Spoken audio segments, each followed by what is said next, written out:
Los Reyes Católicos. Unificación dinástica de las coronas de Aragón y Castilla. La llegada al poder de los Reyes Católicos se produjo en un contexto de grave crisis política en Castilla.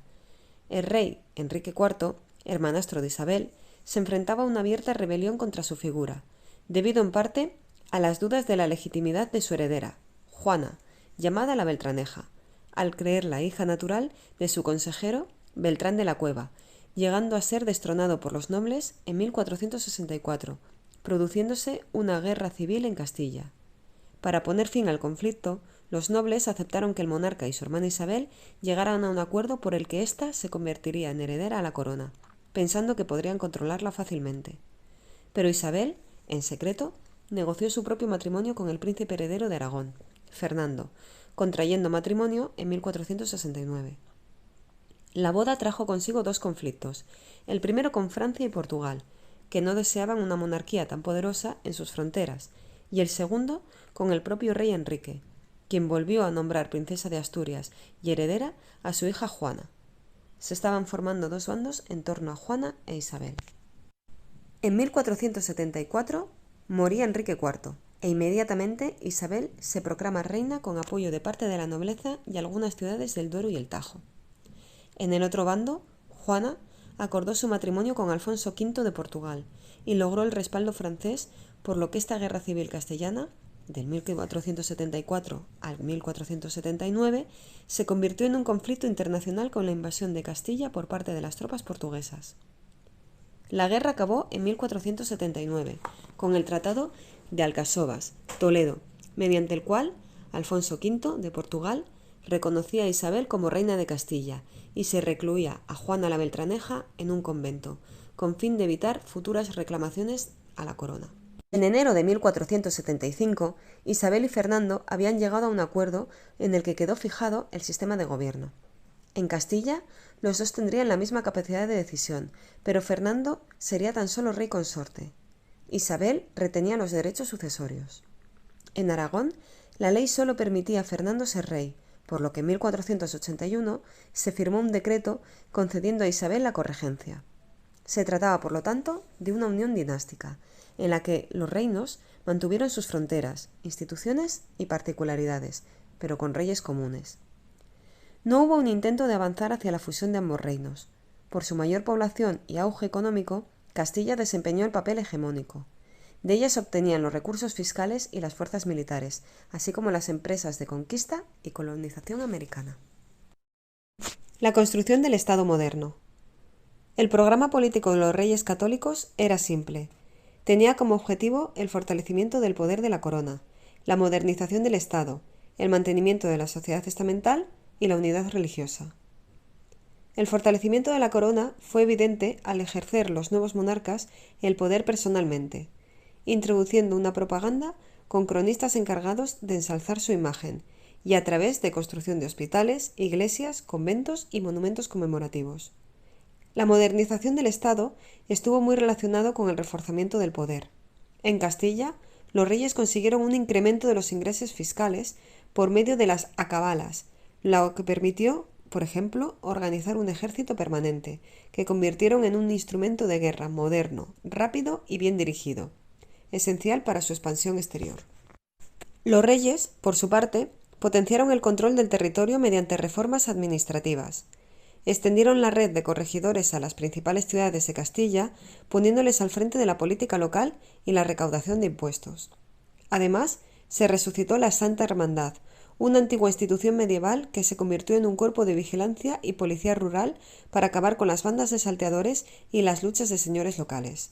Las Cortes, por su parte, tuvieron mucho peso, ya que los reyes necesitaban el apoyo de las ciudades y su dinero, por lo que permitieron que las principales leyes se debatieran en ellas.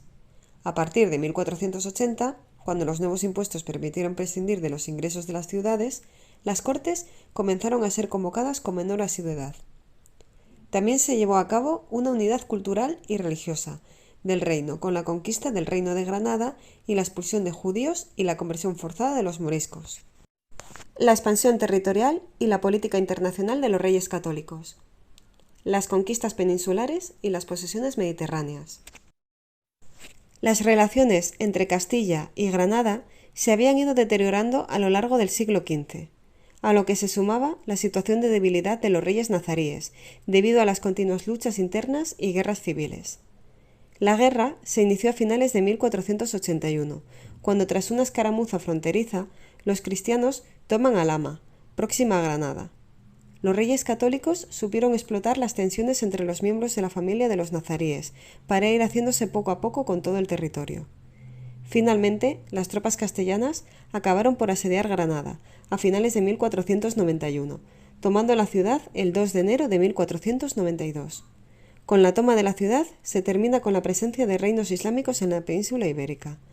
La capitulación pactada con el rey Boabdil garantizaba la libertad, bienes, religión y costumbres de los musulmanes, lo que se respetó tan solo durante unos pocos años. En los primeros años de reinado de los reyes católicos se llegó a un acuerdo con Francia para que ninguno de los dos reinos se anexionara a Navarra.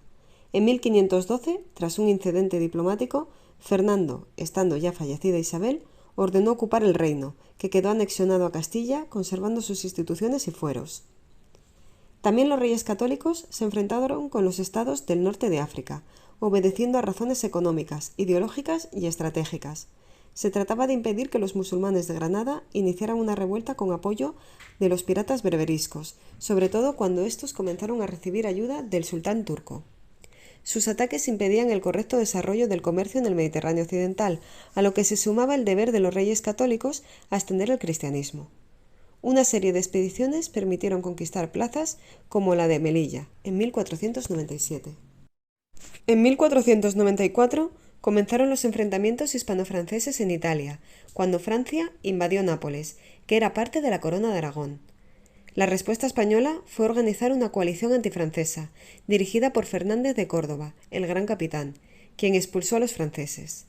En 1499 estalló una nueva guerra cuando Francia, tras anexionarse Milán, volvió a invadir Nápoles, siendo de nuevo derrotados por el gran capitán. En 1505 se llegaría al acuerdo de que Francia se quedaría en Milán a cambio de renunciar a Nápoles. La conquista de Canarias. El proceso de conquista fue muy similar al que luego se emprendería en América. Lo hicieron particulares, que firmaban unas capitulaciones con la corona para efectuar la empresa en su nombre. Tras una lucha desigual, la conquista traía consigo el derrumbamiento demográfico de los indígenas, golpeados por la guerra y las enfermedades. Se repartieron tierras a los peninsulares, sobre todo andaluces y extremeños. Alianzas matrimoniales de los reyes católicos. Los reyes católicos negociaron una serie de matrimonios dinásticos para sus hijos, con las principales casas reinantes europeas. El objetivo era doble: por un lado, asegurar la permanencia de la herencia de las coronas en la familia; por otro, establecer una red de alianzas para tratar de aislar al Reino de Francia. Las relaciones con Portugal quedaron aseguradas en 1479, con el Tratado de Alcasovas, Toledo, cuando se pactó el matrimonio de Isabel, la primogénita de los reyes católicos, con el infante Alfonso de Portugal. En 1496 se concertó el doble matrimonio con el ducado de Borgoña. El príncipe Juan, heredero de los reyes católicos, se casó con Margarita, mientras que Juana, segunda hija de Isabel y Fernando, lo hará con Felipe de Borgoña, el Hermoso. Por otro lado, se fortaleció las relaciones con Inglaterra con el matrimonio de la infanta Catalina con el príncipe Arturo, y tras la muerte de éste, con su hermano, el futuro Enrique VIII. De este modo, consolidaban el aislamiento de Francia, estableciendo lazos matrimoniales con Inglaterra, Portugal y Borgoña. Política social y religiosa de los reyes católicos. La expulsión de los judíos fue el siguiente paso en el proceso de unificación religiosa emprendido por los reyes católicos. En 1480 se dictamina una serie de leyes para tratar de aislar socialmente a los judíos, con la obligación de vivir en barrios cerrados, guetos, y separados del resto de la sociedad.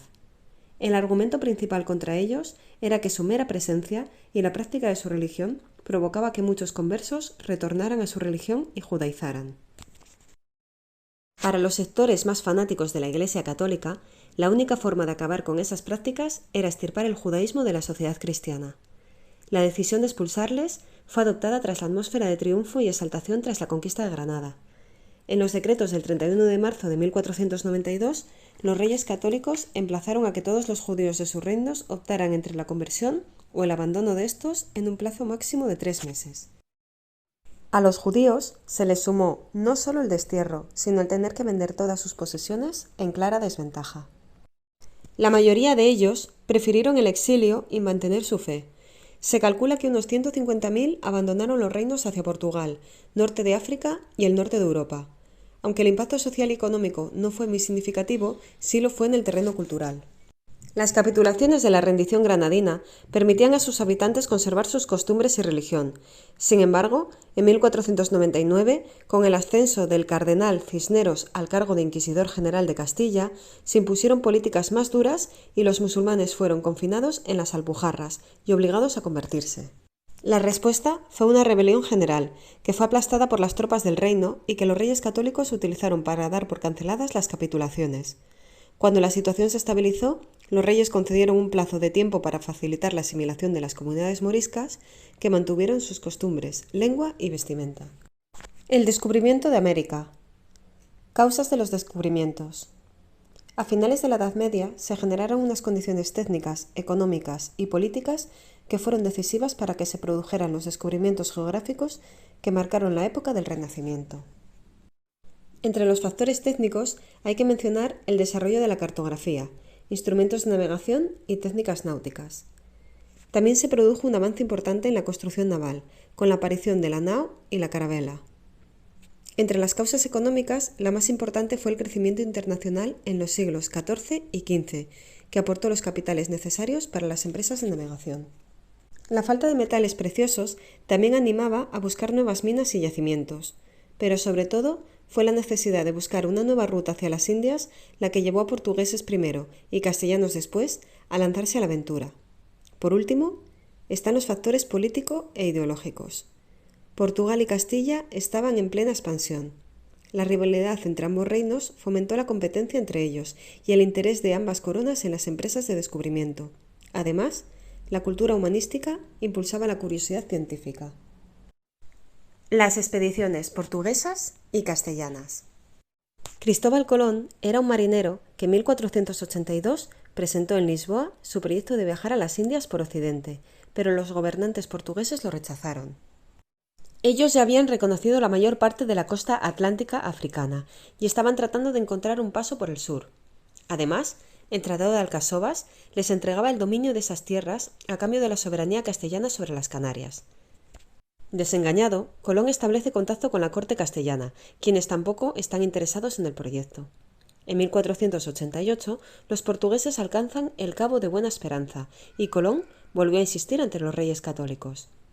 Tras una dura negociación, el 27 de abril se firmaron las capitulaciones de Santa Fe. En ellas se concedía a Colón los títulos de virrey, gobernador y almirante en las tierras y mares que descubriera, el derecho a proponer cargos para sí mismo y el 10% de los beneficios que se obtuvieran. El viaje se organizó desde el puerto de Palos, en Huelva, con marineros experimentados y financiado por la corona. Se armaron 3 barcos, 2 carabelas, la Pinta y la Niña, y una nao, la Santa María. Tras hacer escala en las Canarias, se dirigieron a lo que ellos creían que eran las costas de Zipango, pero el 12 de octubre de 1492, Colón y sus hombres llegaban a las costas de la isla de Guanahani, Bahamas. Durante varias semanas exploraron las costas e islas de Bahamas, Cuba y Santo Domingo. A su regreso, con escala en Lisboa, presentó ante los reyes católicos en Barcelona las riquezas que había obtenido. Tras el descubrimiento, los reyes solicitaron al Papa que confirmara la soberanía de las nuevas tierras, por lo que en mayo de 1493 se publicaba la Bula Intercaetera, en la que se entregaba a Castilla el derecho a tales tierras y a las que se descubrieran, a partir de una línea de meridiano situada 100 leguas al oeste de las Azores. Pero los portugueses no aceptaban esa decisión, por lo que tras varios meses de negociación se firmaba el Tratado de Tordesillas, en 1494, en el que se establecía una nueva división. De ahí arrancó el derecho de Portugal al Brasil, situado al este de esta nueva línea de demarcación. En septiembre de 1493, Colón inicia un nuevo viaje, esta vez con una flota mayor y más hombres, con el objetivo de colonizar el territorio, durante el cual el marino pierde la confianza de la corona debido a su mala gestión. A partir de ahí, los reyes católicos comienzan a autorizar nuevos viajes, los llamados viajes menores, que entre 1499 y 1503 completaron el conocimiento de la costa del nuevo continente. En 1503 se establece en Sevilla la Casa de Contratación, un organismo encargado de todo lo referente a América. Era aduana, almacén, control de migración, escuela de pilotos, centro cartográfico, depósito de mercancías y la institución encargada de cobrar el quinto real, un 20% de los beneficios del comercio que iban a parar a las arcas reales.